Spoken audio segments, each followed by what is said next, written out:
Mon nom c'est Valérie Richard, club équipe du Franche Sport adapté.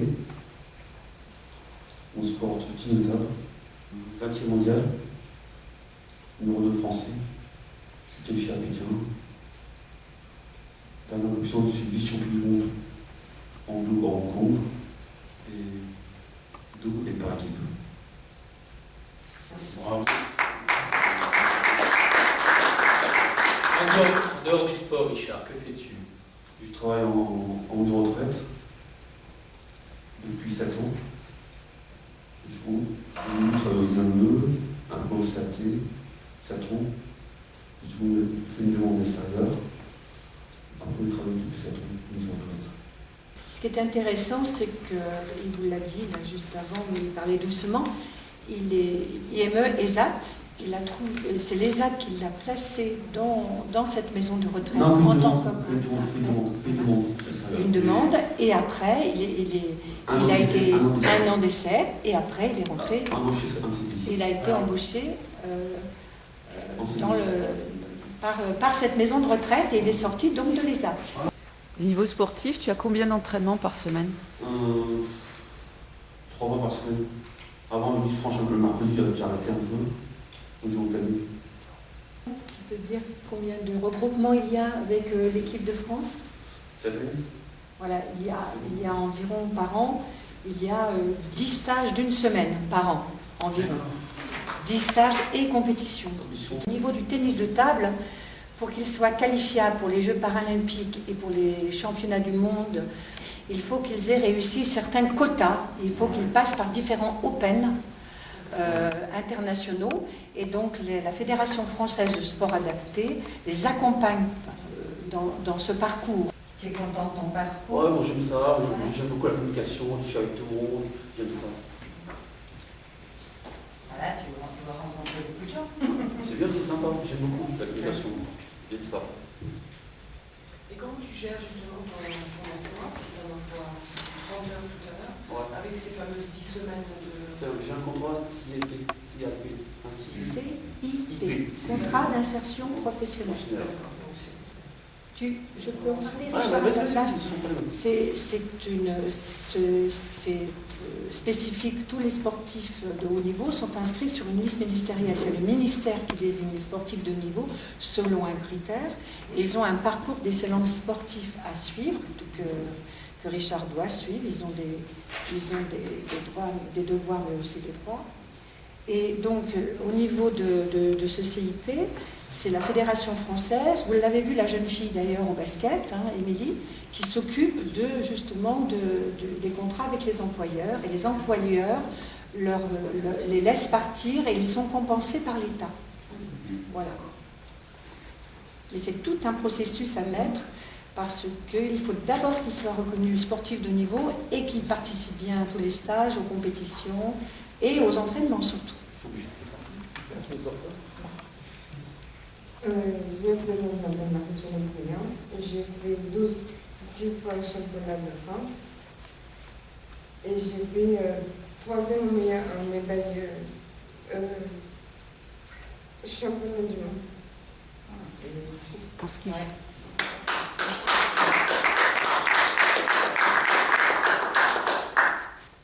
J'ai commencé à 4 ans sur les skis. Et puis j'ai continué. Je me suis entraînée tout d'abord en Saint-Manette, dans le 05, aux Jardins des Neiges. Et après j'ai continué au club de Rialon. Qu'est-ce qui t'a donné envie de faire de la compétition?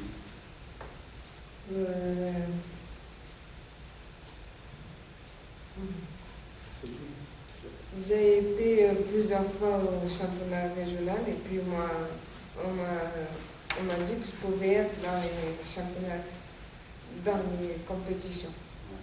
Et du coup, j'ai dit oui, ça serait bien. Et du coup, j'y suis. Tu travailles en ESAT? Oui. Je fais un peu de tout. J'ai fait des soignants, j'ai fait des...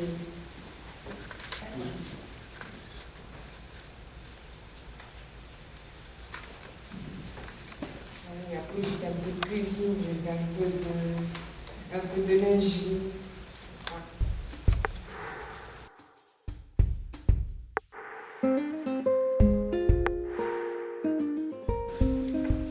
Je commencerai par dire mais quel chemin parcouru par Marie-Soleil, parce que vous la voyez devant vous en train de vous parler, il y a 4 ans, c'était strictement impossible, elle était très enfermée.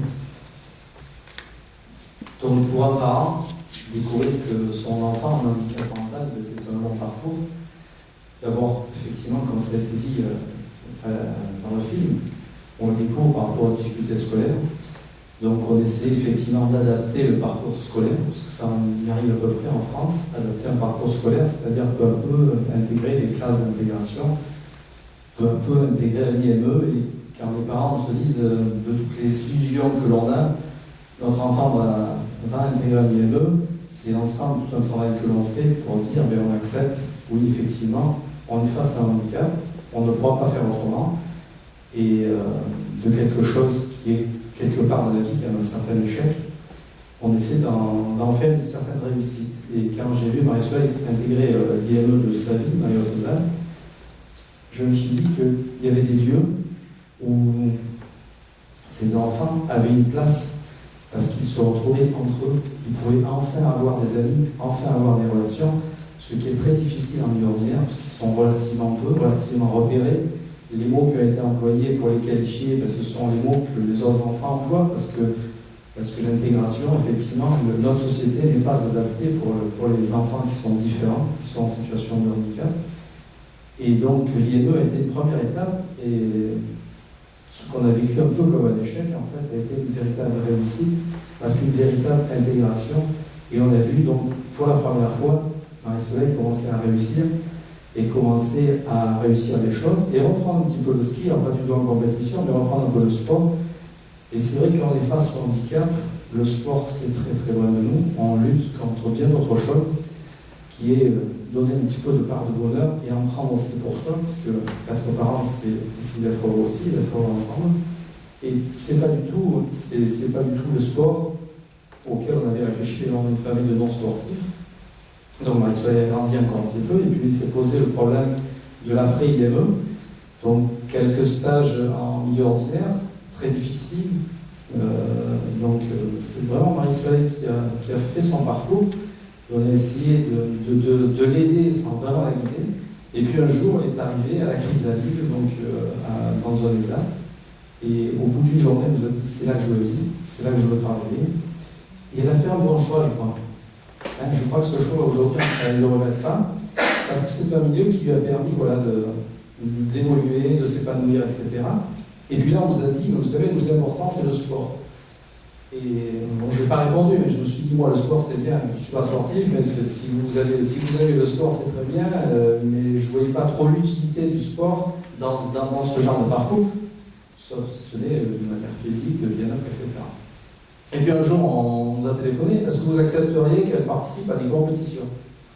Je n'ai pas bien compris, je ne savais pas comment ça fonctionnait, je n'avais jamais entendu parler, ni entendu le mot sport adapté. Donc elle avait quand même 19 ans. 19 ans, jamais entendu le mot sport adapté. C'est quand même les carences que l'on a, c'est qu'on ne propose pas le sport adapté bien avant dans les institutions. Et donc elle a participé à son premier régional, et elle a gagné, on m'a dit elle a gagné un régional. Je n'avais même pas été à la compétition, je ne savais même pas ce que c'était. Et on a dit qu'elle est qualifiée pour les championnats de France. Qu'est-ce que c'est ces championnats? Qu'est-ce que c'est, etc. Et la voilà qui revient avec 3 titres de champion de France pour une première participation. Et puis voilà, les titres se sont enchaînés, mais bien au-delà des titres, bien au-delà de son parcours sportif, j'ai vu Marie-Soleil complètement sourire, vous parler aujourd'hui, avoir ce sourire, etc. Bon, aujourd'hui un peu intimidé, la caméra, etc. Et vraiment porter le flambeau des gens avec qui elle est. Et elle a gagné un prix du Conseil général chez nous, qui était le prix de la solidarité. Et elle était en entraînement, elle était pour le championnat du monde en Turquie, elle n'a pas pu recevoir son prix, et je lui ai dit, mais qu'est-ce que tu voudrais que je dise? Parce que il va falloir recevoir le prix et dire quelque chose. Et c'est elle qui m'a préparé, avec ces phrases, quelques mots, et je lui ai dit, mais tu as eu le prix de la solidarité. Et elle m'a regardé comme une évidence, elle m'a dit, mais c'est normal, on est tous solidaires. Et je crois que c'est cette grosse différence qu'il y a effectivement dans le sport adapté, c'est cette solidarité, cette compétition, mais pas contre, mais ensemble, Et c'est ce qui lui a donné aujourd'hui l'envie de s'entraîner, parce qu'en rang de stage, elle est donc athlète de haut niveau depuis avant, et je crois qu'elle a encore envie de faire des choses.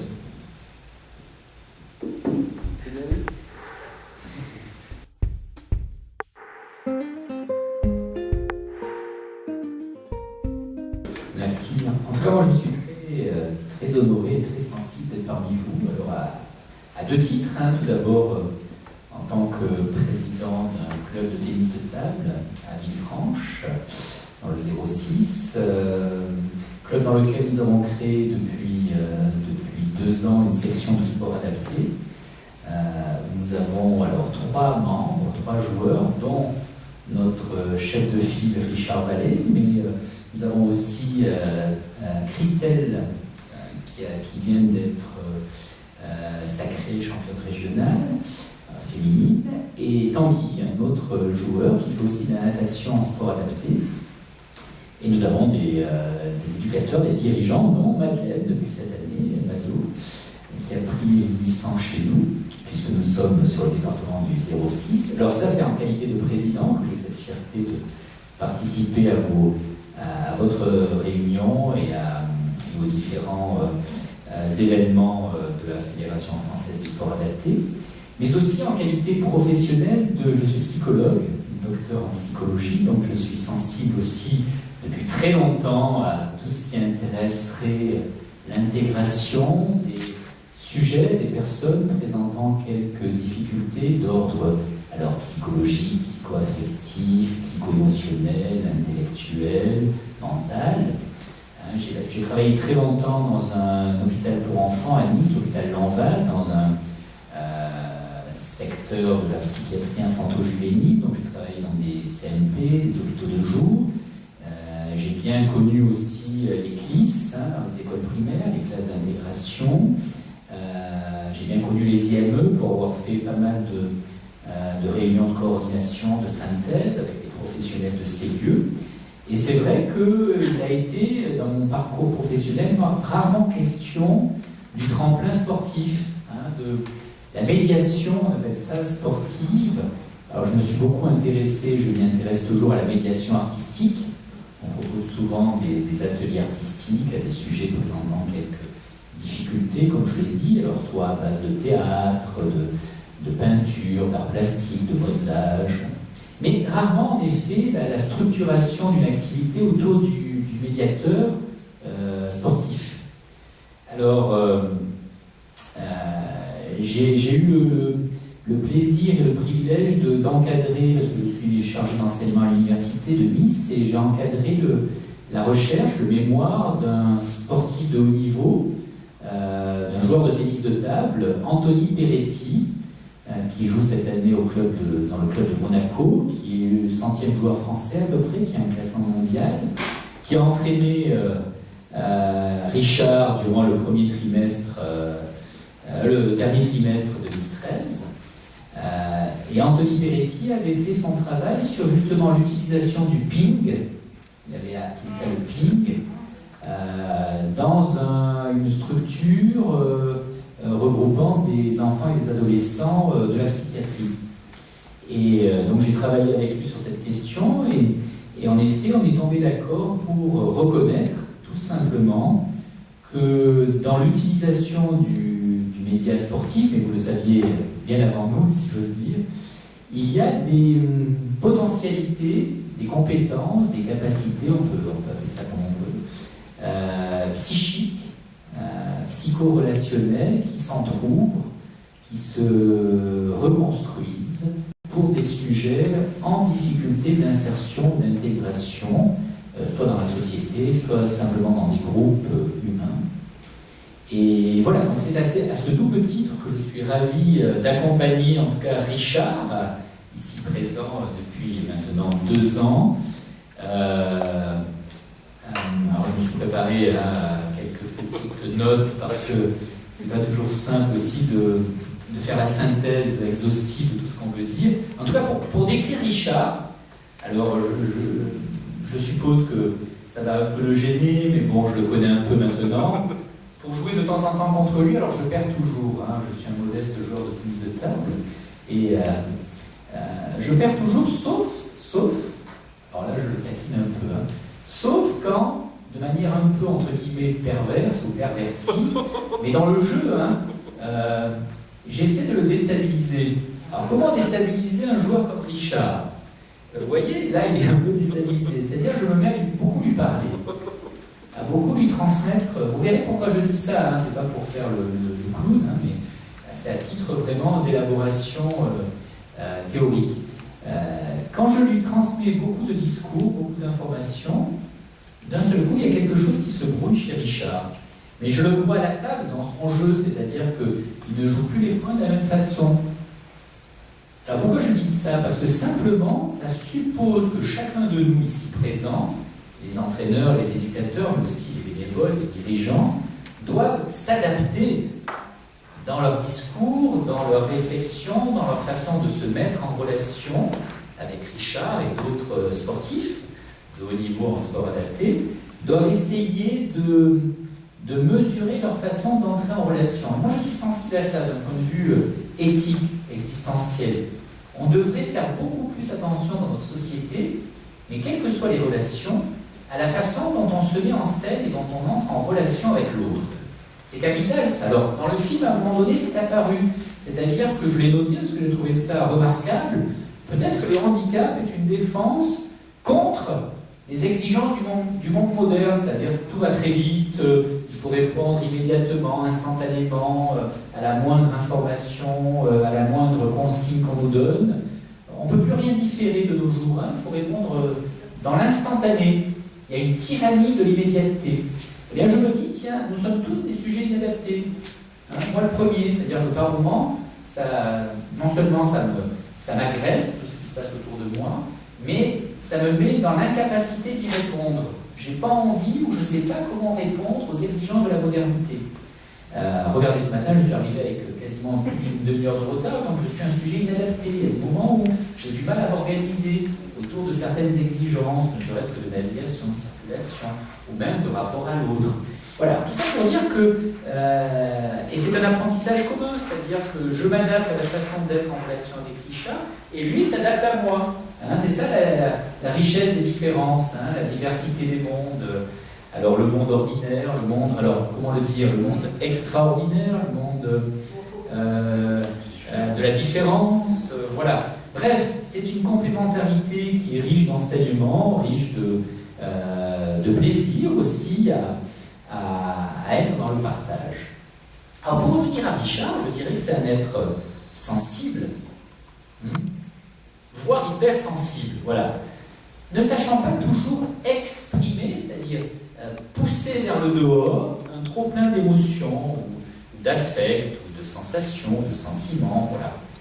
Alors c'est un être généreux aussi, alors très généreux, alors c'est pas pour rien qu'il travaille dans une maison de retraite publique, hein, qui dépend de la mairie de Cannes, je crois, hein, c'est ça? Voilà.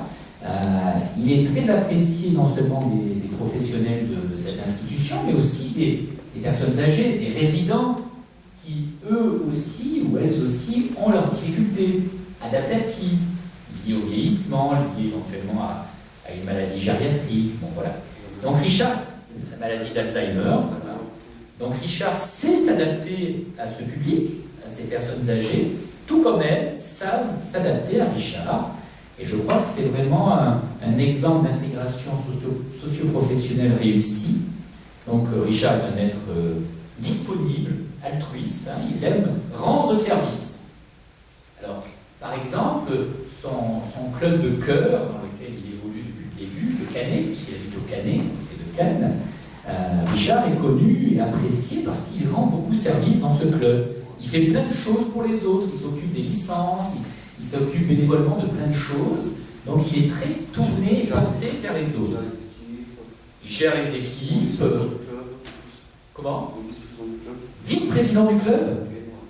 Voilà. Il a un titre, non seulement honorifique, mais réel, hein, qui l'ancre dans le club. Voilà. Donc il est très porté vers les autres, très altruiste. Alors bien entendu, c'est un sportif de haut niveau. Alors, j'en parlais avec Majo hier ou avant-hier par téléphone. Il faut quand même insister là-dessus, sur ce statut-là. Hein.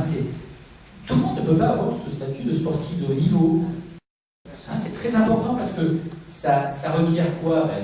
Des capacités athlétiques, hein, sensorielles, des capacités adaptatives, des capacités mentales, des capacités d'endurance à l'effort, bref, un certain nombre de paramètres physiologiques et mentaux nécessaires. Alors, petit bémol, Richard, hein, je le dis devant ce public qui te connaît aussi, c'est un athlète et un sportif de haut niveau qui ne consent pas toujours à s'entraîner durement. Alors, je le dis pourquoi? Je ne le dis pas pour l'embêter ou pour diminuer son talent. C'est parce qu'il y a un enjeu hein, pour toi, c'est-à-dire c'est les JO de Rio hein, en 2016, c'est ça? D'abord Pékin, bon, tu es déjà qualifié, mais après il y a Rio de Janeiro. Il faut y aller à Rio, hein, c'est magnifique. Et ça suppose en effet une préparation physique et mentale particulière. Hein, ce sont les Jeux Olympiques, voilà. Donc Richard sait qu'il a à parcourir encore un certain chemin pour envisager la qualification aux Jeux Olympiques de Rio. Et alors, pourquoi je dis ça? Parce que nous, clubs, on se doit aussi de mettre à sa disposition un certain nombre de cadres, d'organisations qui va faciliter hein, sa préparation. Donc voilà, cette année encore, à partir de la rentrée, Richard, alors c'est après à lui d'accepter ou pas cette proposition, il aura dans notre club le mercredi une séance individuelle de 2 heures avec un joueur, ce ne sera pas Anthony Peretti, mais un autre jeune qui est tout aussi talentueux, qui est très jeune, qui va mettre à sa disposition sa science, son savoir, non seulement de la pédagogie, de l'entraînement, mais aussi de la préparation mentale d'un sportif de haut niveau, pour que Richard bénéficie tout au long de l'année, et ce jusqu'à 2016, d'une préparation optimale. Pour terminer, hein, je ne ferai pas trop long, dans ma pratique professionnelle, je parle peu, alors je me rattrape toujours, que ce soit dans les colloques, les symposiums, les réunions, voilà, c'est pour trouver un équilibre. Hein. Richard est aussi un homme hein, adapté à la vie sociale, professionnelle, on vient d'en parler, à travers son activité professionnelle. C'est un sujet aussi, hein, une personne aimante, désirante, en quête aussi de l'affection, de l'amour, de la reconnaissance, du désir des autres, c'est important. Hein, pour qu'il ait un équilibre, il faut aussi qu'il sente que les autres le désirent, qu'il sente que les autres l'apprécient, le reconnaissent comme humain, qu'il y a de la valeur, estimable, comme sportif de haut niveau. En d'autres mots, Richard est un être estimable, c'est une belle âme, hein, si on veut poétiser un peu le discours. Donc Richard, merci pour tout ce que tu es, merci d'être un aussi beau champion. Alors je ne parle que de Richard, je parle de la demoiselle, parce que je ne la connais pas encore, hein, je fais sa connaissance ce matin. Sache Richard, et devant tout le monde, que nous t'accompagnerons toujours pour que tu sois toujours près de nous. Merci de votre écoute.